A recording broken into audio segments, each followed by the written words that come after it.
Well, hi everybody, this is Dave with Beyond Guitars, back once again with another banjo video here. We're going to do some restoration work on a Gibson banjo this time, and I wanted to bring you along in the process, so we're going to talk about that. But firstly, I haven't made a video for YouTube in ages. I mean, it's been a very long time.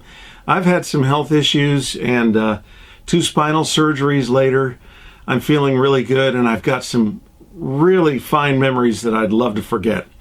So, it's just an experience that gives you a new vantage point and perspective on life. But anyway, back at it, and we've got some exciting things to do. Firstly, I want to talk about the banjo that's in this box, which I haven't seen in person yet. I have seen some photographs of it that the owner, Mike, sent to me. Mike's dad was the banjo player. He inherited it from his dad some time ago. And I've seen the photos, as I say, but I can tell that Mike's dad really loved to play banjo. It's got some miles on it. So it needs a little help, but Mike's decided now to move it along to a good, appreciative home to somebody who may actually play it, because he doesn't. So I think that's really the best thing to do for his dad's vintage Gibson. Now, this isn't a pre-war Gibson. It's from the early 1960s, 1962. So there are some things that I expect to see and some things I hope not to see, and I'll talk about those. And, we're basically going to do an assessment on it. So I want to bring you along for the unboxing, first of all, and then we're going to review it and just take this apart and get a good assessment of the banjo. And then we'll see what the game plan is after that.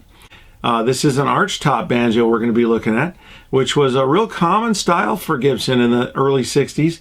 In the early post-war period, and they made a lot of archtops. They were very popular. It's just only recently that archtops are not so popular, but they're really my favorite. I like the good archtop banjos. So we're going to get into that, and I really dig that. So it's going to be cool. You can follow along, and I want your input too. I want to see what people think about some decisions. Because as with any vintage instrument, you don't necessarily want to do too much. And so playability, though, almost has no limit for me. That's my biggest priority. Aesthetics is the second one. And so we're going to see where we're going to go with that and talk to the owner about it. And, of course, cost, how much it's going to take to do it as far as time and resources and money and everything. So we're going to be giving recommendations to Mike, and then he'll be making the decisions. So let's see what we're up against. Gibson Mastertone unboxing and review coming right up here.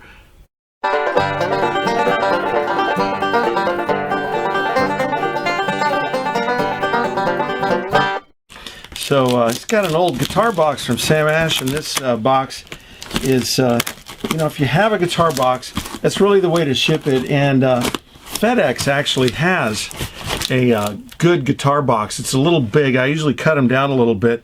46 inches is usually what I go for a banjo in its case. Yeah, we're going to talk about, I will talk about packing. A lot of little things in the packaging materials isn't my favorite way to do it, because they can shift around, but if you pack them in real tight, it can be okay. It just adds a little extra weight. So we're getting down there, getting down to it. Most of the packaging on the left and right sides are gone. He's got another box in here, or at least part of one, that's lining it. I don't know that I need to pull that out, but I do need to get more of the paper and bubble wrap out. And down in there, that's pretty much it. So most of the packaging is gone. I can see there's a little bit down in the bottom, which is good because you want to pad the bottom. And look what we have here. All right. We've got an old Gibson banjo case. Awesome. So this thing's been around, huh? Really cool looking, though. Boy, the banjo case is really sturdy. I can tell it's all wood, even though the Tolex is really worn on it. Looks like it's structurally in good condition. So here's the back side. That's kind of interesting. The back side of the case is really rounded. It's got a very round bottom to it, so you know this part of the middle in between the 2 feet isn't too far off the ground. I guess anything sitting on the floor and it's going to scrape. So it's got some scraping there in the middle, I think just from riding up on some things on the floor. Okay, so we're going to put this down and open her up. Okay, so here we have it, all the way from 1962, a time traveler. Gotta love it. You know, there's always something cool about opening a banjo case for the first time, whether it's new or old. What are we going to see here? Oh, wow, looks like it's really well packed. He's got, you know, I'm going to get into this. I'm going to tell you all about, this looks odd to you maybe, seeing all of these kind of foam. You know what this is pipe insulation. You can use those pool snakes or whatever they call them too. It's really the same thing, but these I will explain in my packaging video, but that's the right way to do it. I'm telling you, that's a good way to go. This case, yeah, it's flopping open a little more than it should. Looks like the little stay has kind of pulled out a little bit. So I'm going to try and support that instead of letting it rip out here. So we're going to pull all these out. Yep, that's the way. Actually, he sent me pictures of this. Really well done. Got some bubble wrap to keep the neck from moving around. What's this? Oh, that's the bridge. Got the bridge in here. So that's good. The neck, you know, it's troublesome to keep the banjo neck from breaking. I've seen that happen more than once. So the headstock, got to see this. This is really a big deal. Everything, make sure it's intact. Nice, nice. Yeah, you know, it's kind of funny because I thought, yeah, it is what I thought. That's saw the pictures of this, and see these things on the headstock. I'll explain what those are. It's kind of a funny thing what those are. So, okay, as it emerges from its cocoon, we can watch the beautiful butterfly emerge here, and yeah, there's some wear on this banjo. A little buckle rash here, and some of the finish is worn off. You know, honestly, the resonator can look pretty bad before I'd want to do anything with it. I don't really see. Let's get another view on this. I'm not really seeing anything broken or cracked. And the binding is tight. I don't see any areas where it's come loose. Interestingly, on these older banjos that have concentric rings on the back, and even the edge binding, you'll see what I'm feeling here is a real groove. The edge binding has shrunken, and it will do that over time. The celluloid binding they used has a tendency to shrink over time, so we've got some real grooves here where the binding is. It wasn't made that way. That's the way it became over time. And, you know, they say the binding will shrink after about 30 years, but this is more than twice that age. It's over 60. So, you know, that's to be expected. Now, what I'm seeing here is a smooth banjo head. You know, I kind of like having a smooth head on my banjo. Most people don't. Because the top frosted banjo head is what's the most popular. But we'll see if this is frosted on the bottom, because there are smooth banjo heads that are frosted on the bottom. And that's what I like about them, is that they have the frosting, so they have a very similar tone, but they never look really bad. And you know, some of these banjos, when they get worn, that frosting wears off from playing, and kind of looks kind of bad. So these never really look that way because there's nothing on it to wear out. It's completely smooth. So we'll see if it has frosting on the bottom. Now the neck finish is worn. We've got some wear and chips and things like right here. Coming on up, I can feel a worn spot where the finish is pretty well gone. A lot of little nicks and things. The finish is worn off completely at this point, which would be, you know, where the fingers cross over. The binding, however, looks to be really good. The binding is really good. Boy, those frets are worn.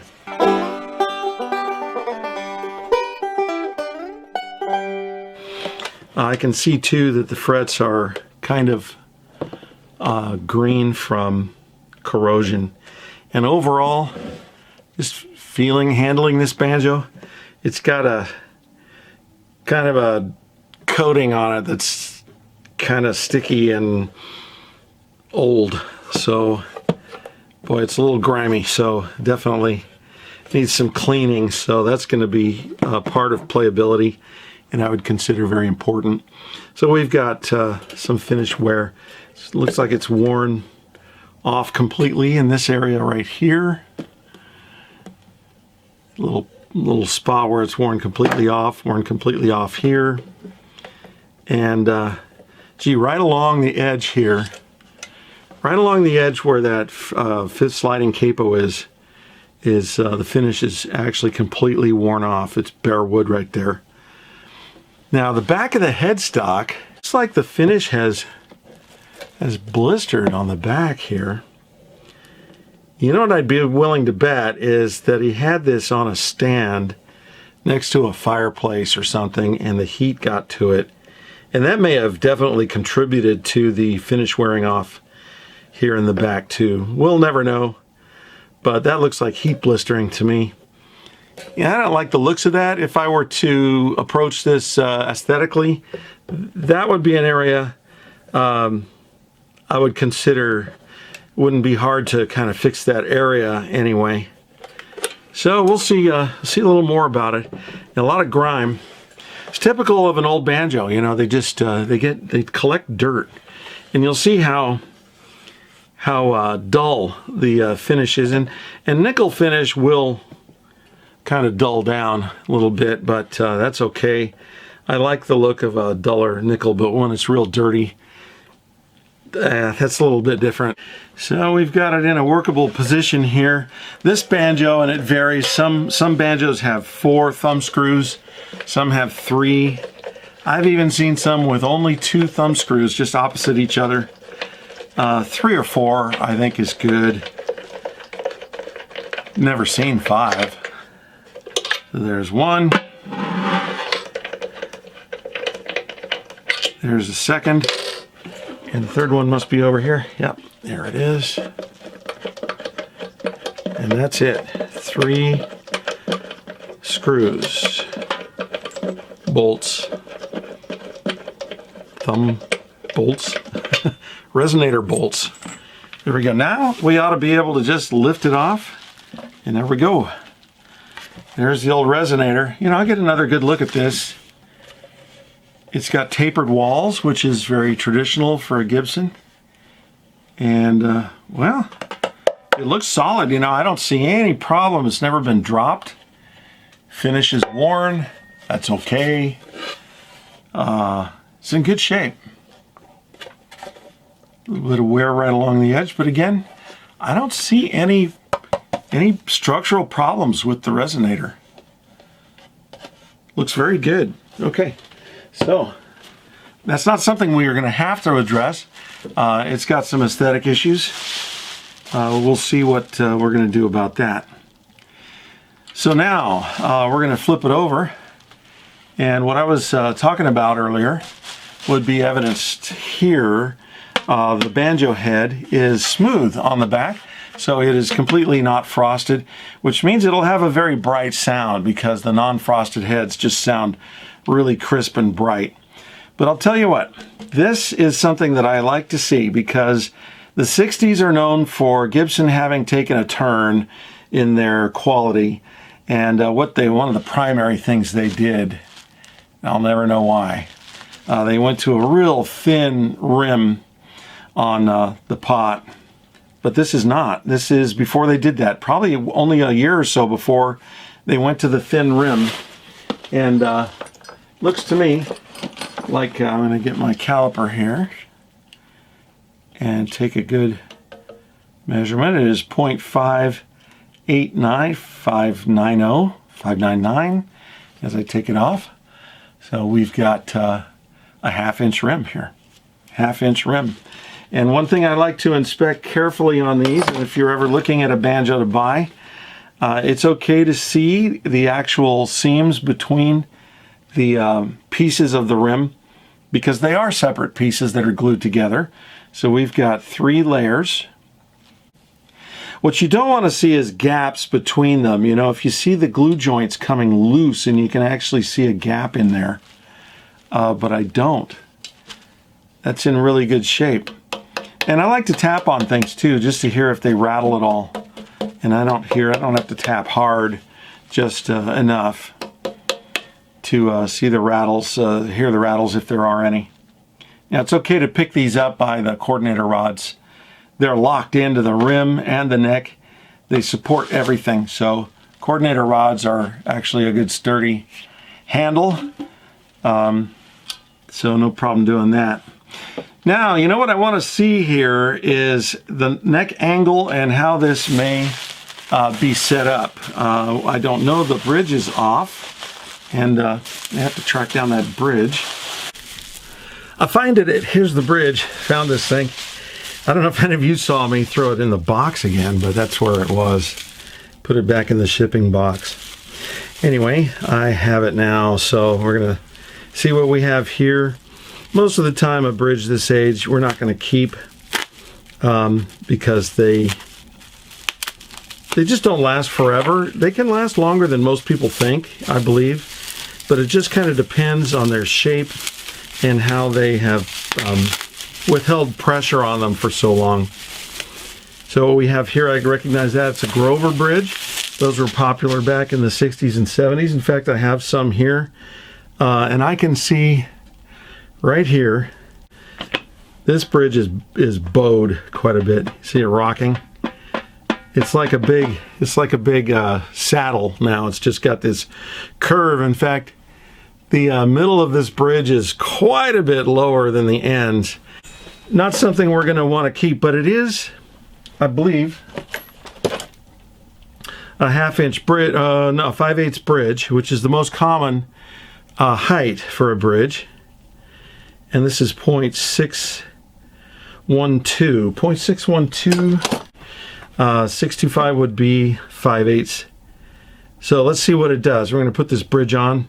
Now, remember I mentioned this before about the direction a bridge leans.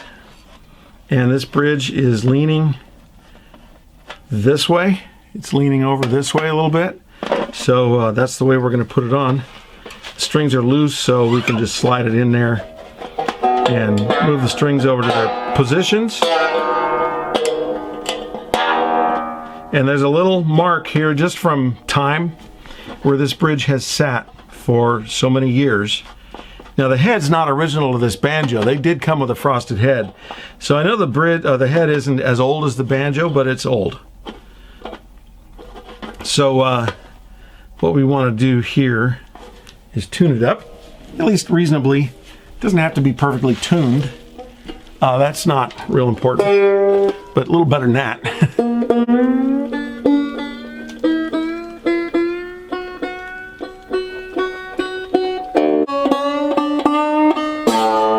But wow, you know, they've got gears and things in them, and over time, the grease in there gets hard.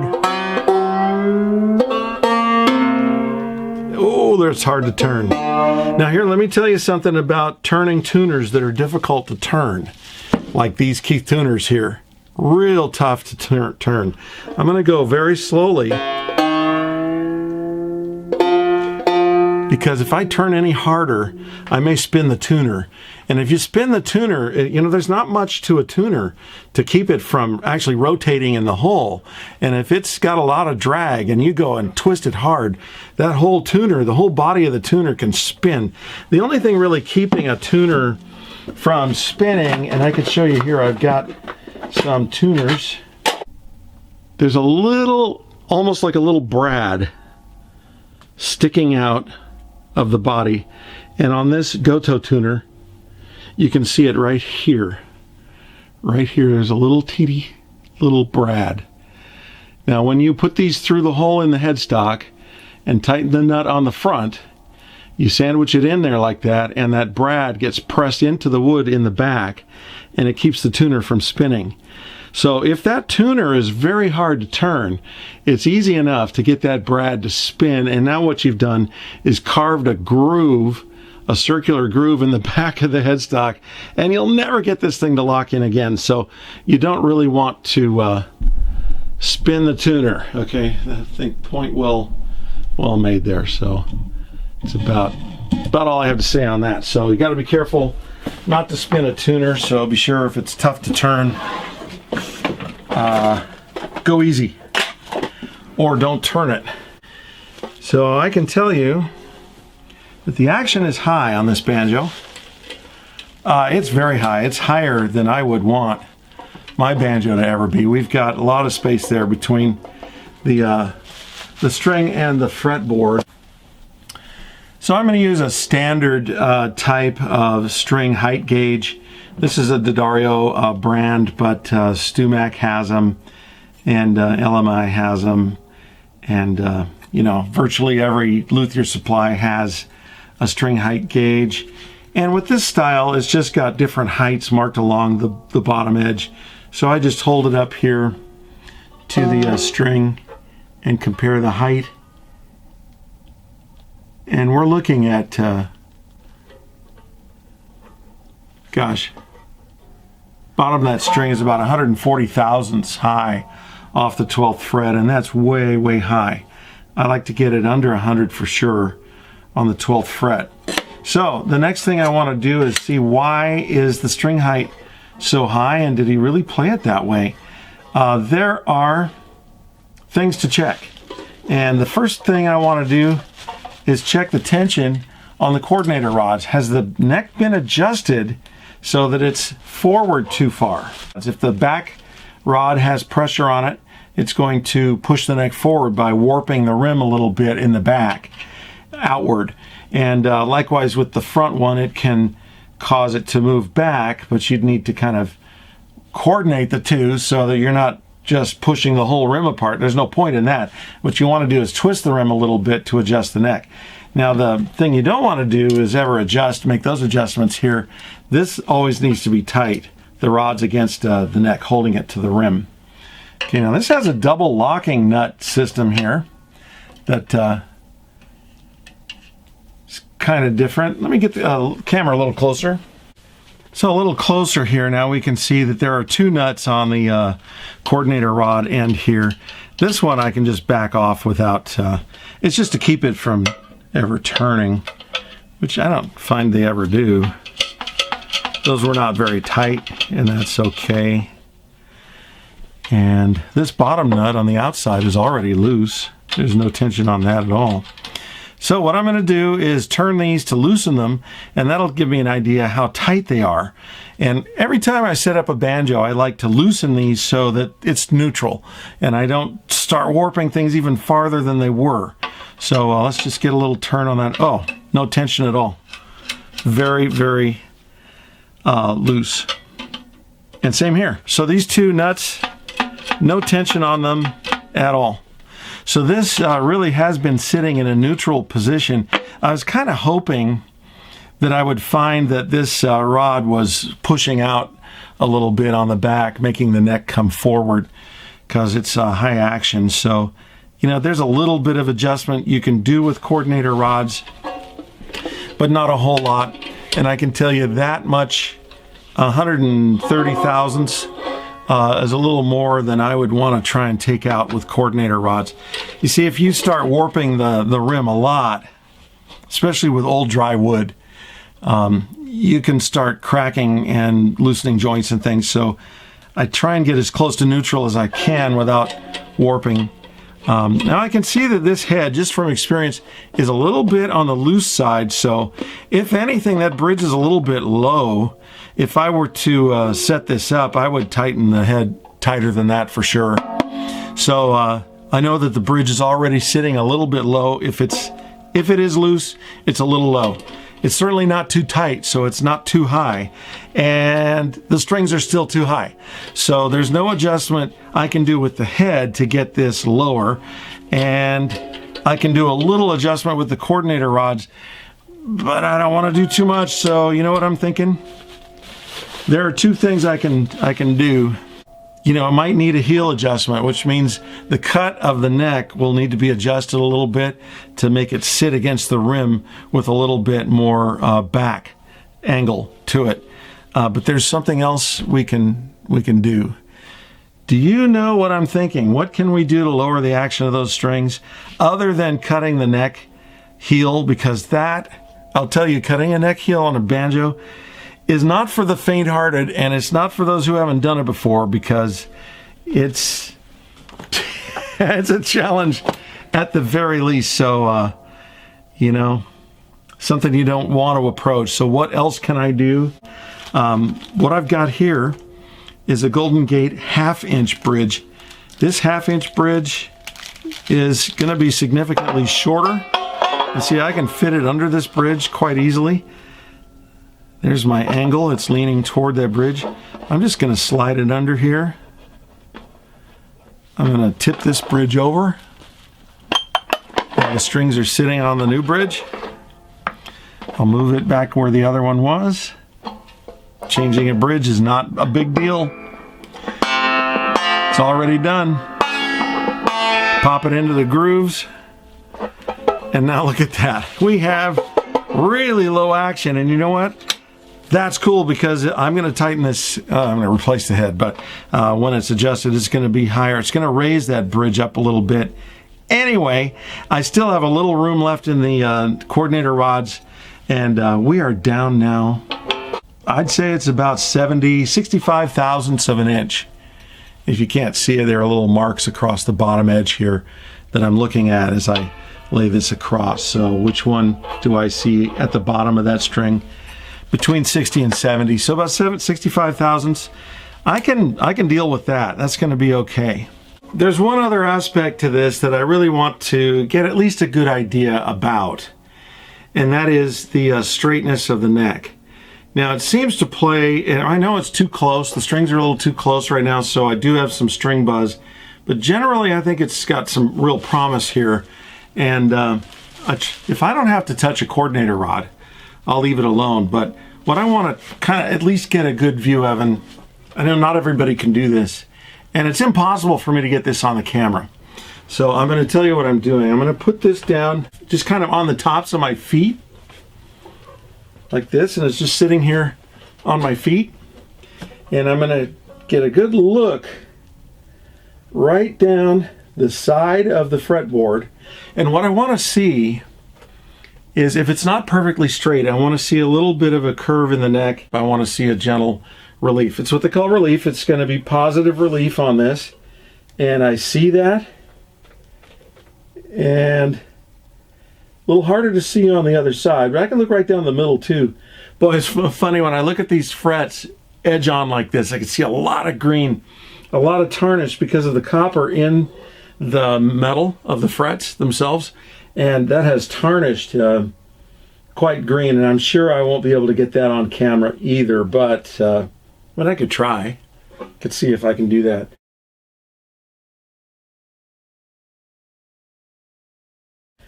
But this looks really good, you know.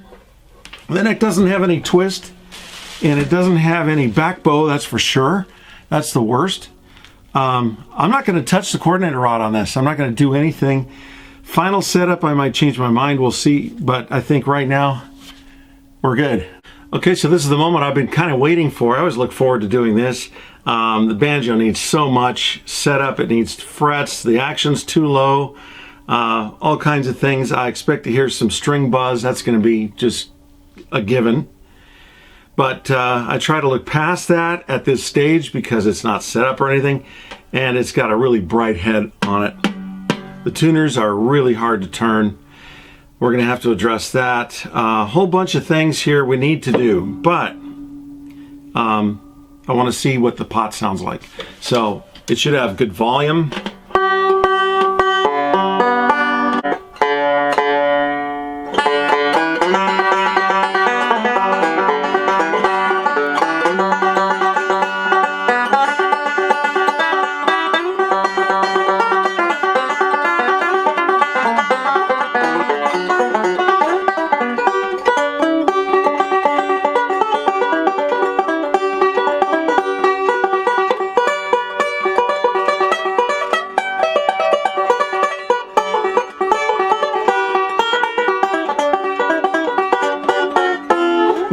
being so badly out of adjustment and the strings being so ancient and it being so dirty I can hardly slide my hand up and down, I think it sounds absolutely fantastic. So it's really a nice banjo. This thing has potential out both ears, and it's really going to be a nice project. So we're going to put the whole thing together here for kind of a good estimate what we are going to recommend to Mike and what he might want to do with his dad's old banjo.